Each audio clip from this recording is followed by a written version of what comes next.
उन्होंने classical piano बजाना सीखा भी, जो हम अब देख रहे हैं कि इन्होंने किस तरह से उस क्लासिकल पियानो को कहाँ तक ज़िंदगी में लेकर आ गए कि बहुत से लोगों को साज़ की ज़रूरत होती है आवाज़ के लिए।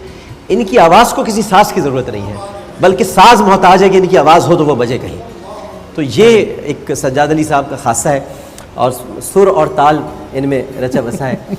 ये मुझे बताएं, बहुत सारी बातें तो भी आपसे करनी है। आपकी बहुत सारी वीडियोज़ हैं, अभी जो आखिर में दिखाई यकीनन वो बहुत इम्प्रेसिव है, लेकिन ये जो आइडिया आपके जहन में आया था कि एक कारपेट और एक पियानो रख दिया जाए समंदर के किनारे और फिर पानियों में ये कुछ अजीब व गरीब मुझे पर बड़ा असर करती है। मैं जब देखता हूँ कुछ एक अजीब से कहीं और चले जाते हैं, तो मिस्टीरियस सी बात है, कुछ मिस्ट्री है इसके अंदर। ये क्या सोचा था आपने जब ये बनाई? एक्चुअली पहले तो मैं डायरेक्ट करता था, म्यूज़िक वीडियोस बहुत डायरेक्ट किए, फिर मैं प्रोड्यूस भी काफ़ी किए, जिसमें मैं डायरेक्टर्स के साथ काम करता था, कॉन्सेप्ट बनाते थे, डेवलप करते थे। तो वो इस गाने का कॉन्सेप्ट ही कुछ ऐसा बना था कि कुछ लोग तब पिकनिक के लिए आए हैं और बड़े खुश हैं, लेकिन वहाँ पे उनको एक गोस्ट ऐसा है जो कि उनको अपनी एक प्रॉब्लम, एक अपना मसला भी बताता है। हाँ। तो ज़िंदगी में हमने ये दिखाया कि सिर्फ खुशियाँ ही नहीं हैं, ये लोग सब इतने खुश हैं, हो सकता है यहाँ पे उनके इर्द गिर्द कोई ऐसा भी हो जो इतना खुश नहीं है, जिसको कोई मसाइल भी थे। तो वो उसको रियलाइज़ करते हैं और फिर शाम होती है, फिर वो सब वापस जाते हैं। तो बहुत खूबसूरत वीडियो। अच्छा, उस्ताद बड़े गुलाम अली खान नवाज, उनकी नवाज हैं आप? नहीं जी, उनका एक्चुअली वो मेरे दादा मामू हैं। दादा मामू, अच्छा। यानी कि मेरी दादी के बड़े भाई हैं, तो उस हिसाब से मैं उनका पोता हूँ। यानी जो बरकत अली खान साहब जो थे जी, बहुत बड़े लेजेंड हैं जी, उनके वालिद शफकत हुसैन के मामू। एक्चुअली शफकत हुसैन साहब मेरे वालिद हैं जी जी, और उनके मामू बड़े गुलाम अली खान साहब हैं, बरकत अली खान साहब हैं, मुबारक अली खान साहब हैं। अच्छा, फिर इस तरह से जी जी जी। अच्छा अच्छा, यानी मेरी जो दादी हैं, हाँ, तो ये सब उनके भाई हैं। और जो आपके ताया हैं तसद्दुक हुसैन साहब, जी जी वो आपके ताया हैं। जी जी। तो और मुनव्वर हुसैन कुरैशी साहब? नहीं, मुनव्वर अली खान साहब जो हैं, जो मेरे उस्ताद हैं जी, वो बड़े गुलाम अली खान साहब के बेटे हैं। कसूर घराने से? जी, कसूर घराने से, उधर से मौसीकी से। जी जी जी। क्लासिकल गायक थे वहाँ पे? जी, वो क्लासिकल गायक हैं बिल्कुल। तो ये आपको फिर इसका मतलब ये है कि ये बात तो तय हो गई ना कि फिर विरसे में मिला है ये क्लासिकल जो है। देखिए, जीन्स में आप कह सकते हैं, लेकिन चूंकि मेरे दादा क्रिकेटर थे, वो ऑल इंडिया क्रिकेट खेलते थे। हाँ, क्रिकेटर जी। तो हमारे फैमिली में इतना म्यूज़िक गाया नहीं गया, तो समझे अब मेरे जो मेरी फैमिली जितने बड़े थे उनकी शायद नज़र मेरे पे थी, क्योंकि आपके वालिद क्रिकेटर भी थे और अदाकार भी थे। जी जी, लेकिन अदाकारी क्रिकेटर थे। हाँ, लेकिन अदाकारी आपको वालिद से जो आपने कोशिश की, और बहुत अच्छी कोशिश। डैडी गाते भी बहुत अच्छा जी, गाते, उनकी आवाज़ बहुत अच्छी थी, और मेरी वालदा की आवाज़ बहुत अच्छी। उनका फिल्मी नाम साजन था ना? जी बिल्कुल बिल्कुल, साजन रखा था। बहुत अच्छा गाते थे वो। जी, वो नदीम अंकल और डैडी एक्चुअली बचपन के दोस्त हैं, उस वजह से डैडी ने फिल्में भी की हैं। लेकिन बिल्कुल आप सही कह रहे हैं, ये कहीं ना कहीं सिलसिला है, क्योंकि वो एक फिल्मों में विलन होते थे, सज्जन उनसे बहुत मुतासिर थे और उसकी वजह से उन्हें नाम जो है वो अपने इनसे पूछेगा साजन उन्होंने रख लिया था, और वो खुद भी ज़्यादातर फिल्मों में विलन बनकर ही आए थे। जी, विलन बनना उनको। अच्छा, वैसे मैं वो बताऊँ कि फिल्मों में असल किरदार ही विलन का होता है, ये हीरो पता नहीं कहाँ से आ जाता है। हीरो होते ही विलन की वजह से है। विलन जितना स्ट्रांग होगा, हीरो की उतनी बात होती। अच्छा, 1973 में एक फिल्म थी आपके वालिद, बादल और बिजली, जी, सबसे पहली फिल्म थी, हमारी प्रोडक्शन भी हमारी थी। हाँ, आपको उनका काम कैसा लगा था जब आपने देखा? पता नहीं, उस वक्त मैं जो बहुत छोटा था वैसे, हाँ, लेकिन वो फिल्म हमें, आप ये समझें आमिर भाई, जब आँख खोली है या घर में, तो ये सारा शोबिज़ पता था कि ये फिल्में बनती हैं, ये नेगेटिव होता है, ये स्टूडियो है, ये कैमरा है, तो ये एक ऐसी ऑब्वियस सी बातें थी। मैं चिटागोंग में या कप्ताई में नदीम अंकल के घर रहता था, मुझे ले जाते थे वो लोग अपने घर, तो मैं इसी तरह ही पला बड़ा हूँ कि मैं छोटा भी था, तो ये सारे बड़े जो हमें तो बाद में अंदाज़ा हुआ ना कि ये बहुत बड़े लोग हैं। लेकिन शुरू में तो आप घर में समझ लेते हैं ना, यकीनन वो तो जाहिर है। बाद में 3 साल की उम्र में फिर आप लाहौर चले गए?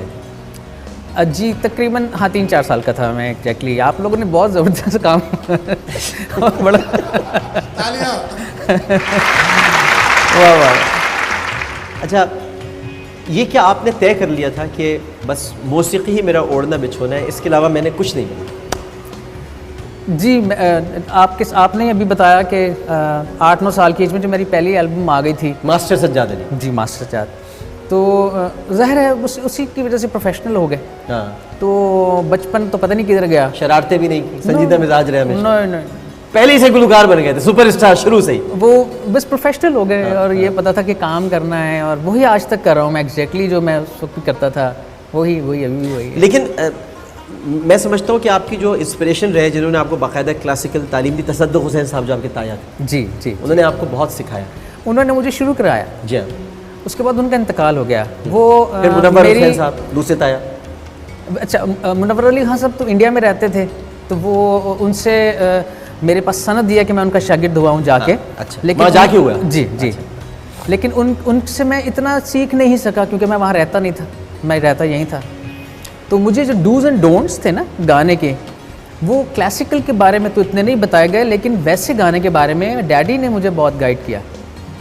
बहुत गाइड जी, कि हाँ, कि ये लाइन ऐसे, और चूँकि वो फिल्म का म्यूज़िक बहुत पसंद करते थे और मैं ख़ुद फिल्मी म्यूज़िक बहुत पसंद करता हूँ, और पॉप म्यूज़िक मुझे ज़ाहिर है वो उसी वजह से पॉप करें, तो यही वजह कि मैंने क्लासिकल नहीं गाया, मैंने लाइट म्यूज़िक ही गाया। लेकिन हालांकि आपके लिए तो कोई मुश्किल ही नहीं है। मैं आपको बताऊं कि शायद शहरी ये सबके लिए बड़े एजाज़ की बात हो। हमारे एक बहुत ही बड़े मौसीक़ार हैं सोहेल राना साहब, अब आजकल कनाडा में होते हैं, लेकिन सोहेल राना साहब जब आए थे पाकिस्तान, इतना खुश उन्होंने जब वो मुझसे मिलना चाहते थे, तो मैंने उनको बताया कि सोहेल राना साहब, मैं तो आपके सारे दोस्त हमारे में एक मरतबा शिरकत करके भी गया हूँ और मुझे आपने मेहमानों में बिठाया था, मुझसे नात भी नहीं पढ़वाई थी। तो कहने लगे नहीं भाई, मैं आपको बता रहा हूँ कि वो इतना बड़ा नाम है। इनका जो पहला एल्बम आया उस पर जो कमेंट्स थे मास्टर सज्जाद अली, उसमें उस्ताद बड़े गुलाम अली, सबके गाने उन्होंने गाए, कमेंट्स सोहेल राना साहब के उस पर थे। ये आपके लिए ये बहुत बड़ा एजाज़ की बात है, जो बैक पर कमेंट्स थे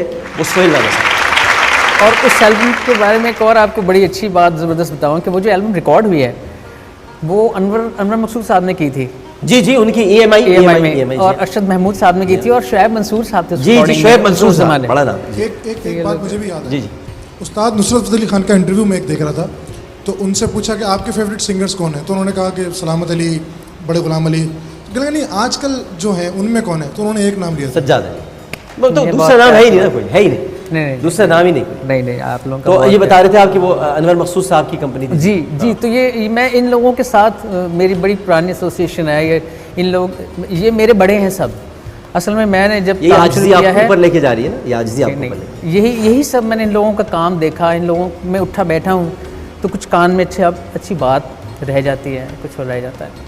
तो आमिर भाई, टैलेंट दुनिया में बहुत है, यानी हम कहें ना कि टैलेंट की कमी है, यानी टैलेंट बेइंतहा होता है, असल में स्किल नहीं होती, स्किल डेवलप होती है, उसकी कोई वजूहात होती है, तराशना खराशना, और कोई अच्छा उस्ताद मिल जाए, कोई जौहरी मिल जाए, और फिर खुद शौक हो नॉलेज सीकिंग का। जैसे आपको मैं देखता हूँ माशाल्लाह, आप जब शुरू में आए तो हम देखते थे यार ये बहुत एनर्जी है, तो ज़रा सा उसके साथ जाना हमारे लिए मुश्किल हो रहा होता था कभी कभी, जब आपका हमने शुरू में काम देखना शुरू किया। लेकिन फिर समझ में आनी शुरू हो गई बात कि आपका शौक़ और आप नॉलेज के इतने फ़ैन हैं खुद कि आप ना सिर्फ हासिल करना चाहते हैं, आप वो लोगों तक भी फैलाना चाह रहे हैं। तो ये बात जब बिल्कुल समझ में आ गई कि आमिर लियाकत हुसैन बेसिकली बहुत ज़्यादा इस चीज़ के फ़ैन हैं कि ये जानना है, ये पता लगाना है, पता लगा, यही बात है, यही ऐसे ही, क्योंकि इसके लिए फ़ैन होना पड़ता है अपने किसी चीज़ के लिए, एक बहुत पैशन चाहिए। बहुत पैशन चाहिए। और आपको चूँकि बातों से बात निकल आई, आपको मैं कॉम्प्लीमेंट भी देता चलूँ, मेरे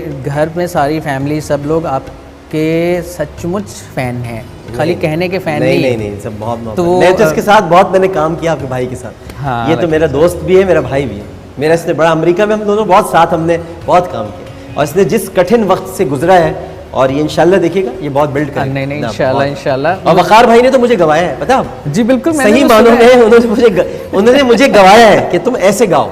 अभी मैं ऊपर बैठा था तो आपकी एक मुझे लगा रिकॉर्डिंग चली है, लेकिन वो आप लाइव गा रहे थे, तो आई वाज सरप्राइज्ड कि लाइव आप बहुत ठीक गा रहे थे। तो बिल्कुल सब सारा कुछ आपने सनद दे दी, हमें और क्या चाहिए। नहीं रियली, ज़ाहिर है आपका ही काम नहीं है, आप ज़ाहिर इस पे कंसंट्रेट तो करते नहीं, आपका शौक है, आपको ट्यूनिंग का शौक है कि एक ट्यूनिंग का शौक है, वेरी गुड, ये ट्यूनिंग का शौक है। नहीं, बिल्कुल बिल्कुल। मुझसे कोई पूछ रहे थे कि यार इतनी माशाल्लाह इनका इतना ज़बरदस्त, तो मैं यही कह रहा था कि भाई बात यह कि अगर नाम शुरू हो रहा हो आमिर से, यानी इनोवेटर, बनाने वाला, चीज़ें क्रिएट करने वाला, और ख़त्म हो रहा हो हुसैन पे, यानी सब्र और डिटर्मिनेशन। ऐन से शुरू हो रहा है ना। हाँ हाँ, ठीक है, बिल्कुल ठीक है।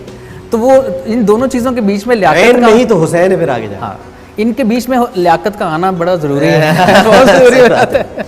लेकिन आप तो शुरू से ही सज्जाद हैं, तो उसके बाद तो फिर अली होना है आपने, उसके बाद तो फिर जब जो सज्जाद अली हो तो फिर उसके चर्चे और उसका जिक्र हर वक्त ज़बान पे होना लाजमी है। 1978 में पाकिस्तान टेलीविज़न नाज़रीन एक ऐसा साल था कि जब अतर शाह खान और खुशबख्श शुजात साहब हमारी बहुत ही काबिल एहतराम है, उनके प्रोग्राम में आप जलवागर हुए और आप जनाब का हिस्सा बने। और फिर उसके बाद सोहेल राना के प्रोग्राम, जैसे कि हमने अभी आपको पैकेज में भी दिखाया था, रंग बिरंगी दुनिया में कितने छोटे से प्यारे से ये उस वक्त भी गा रहे हैं। तो उस वक्त जब आप रंग बिरंगी दुनिया में आए तो मेरा ख्याल है कि तब शायद आपको इतना अंदाज़ा नहीं होगा कि आप यहाँ तक जाएंगे। ज़ाहिर ये अंदाज़ा तो नहीं होता, लेकिन ये पता था कि मैं यही कर रहा हूँ, यही करूँगा, क्योंकि मुझे सोहेल अंकल ने बुलाया ही इसलिए था कि आप आएँ और बच्चों को लीड करें। एक उन्होंने भैरवी में कुछ बनाया हुआ था एक सिस्टम, तो वो कह रहे थे कि आप इनको आपने गंवाना है बच्चों को।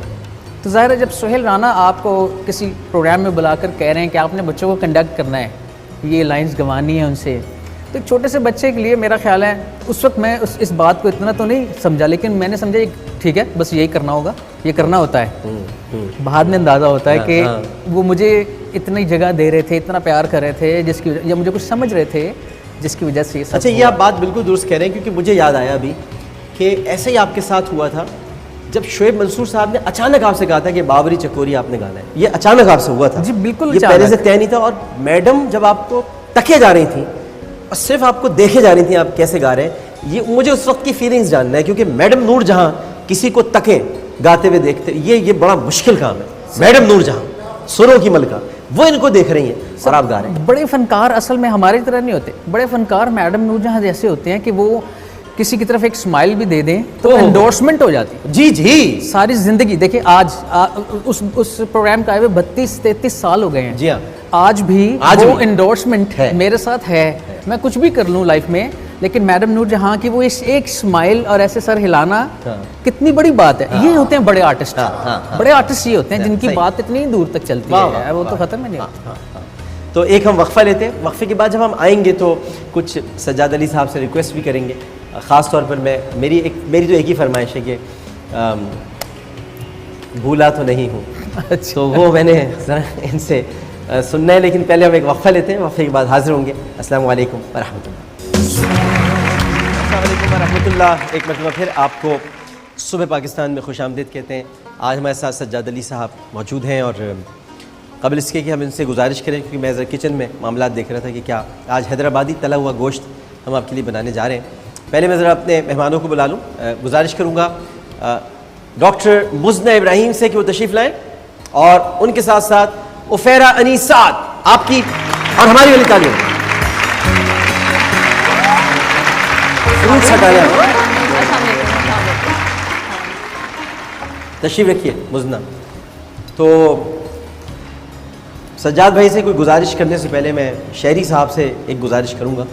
एक बात आपको और बता दूँ, मैं बैठ के बता दूँ, और वो ये है कि सज्जाद भाई को शायद याद ना हो, लेकिन मैं याद दिलाता हूँ, इनको अपनी शोहरत का अंदाज़ा कैसे हुआ। ख़ुद तो होता नहीं कि इंसान को। सिल्वर जुबली में इन्होंने गाना गाया, उसके बाद ये फैमिली के साथ तारिक रोड शॉपिंग के लिए गए, तो वहाँ जब इनकी गिर्द हुजूम इकट्ठा हुआ तब इन्हें पता चला कि मैं तो सज्जाद अली हूँ। ऐसा हुआ था ना? बिल्कुल इसी तरह है। ज़ाहिर है जब आप पब्लिक में जाते हैं तो एक सिस्टम में और हो जाता है, लेकिन आपने बिल्कुल सही कहा है, कोई चीज़ एकदम एक रात में ऐसे होना कि अभी कल तक नहीं थे, ये मिसाल नहीं मिलती कि एक ही रात में, रात को एक प्रोग्राम चला हो और वेरी नेक्स्ट डे एक इस तरह होना, ये हुआ नहीं है। ये एक बिल्कुल अलग बात है। और ये देखें ना, मैं आपको इसलिए तो बता रहा हूँ कि वो मैडम का देखना और वो प्रोग्राम का होना, और फिर देखिए अचानक आपका तो तय ही नहीं था ये गाना आपने गाना है, बाबरी चकोरी, और फिर आपने वो गा दिया, तो इसका मतलब आप वो काम करते जो तय नहीं होता। मैं आपको बताऊं, मुझे नहीं पता इनकी फीलिंग्स क्या थी, लेकिन इन्होंने जो ये आखिरी जो हमने वीडियो अभी हम देख रहे थे जिसमें इन्होंने शॉल ओढ़ी हुई है, इसमें ये एक पैगाम दे रहे हैं लोगों को, लोग समझ रहे हैं शायद ये डूब गया है, तो बहुत मज़े से कह रहे हैं कि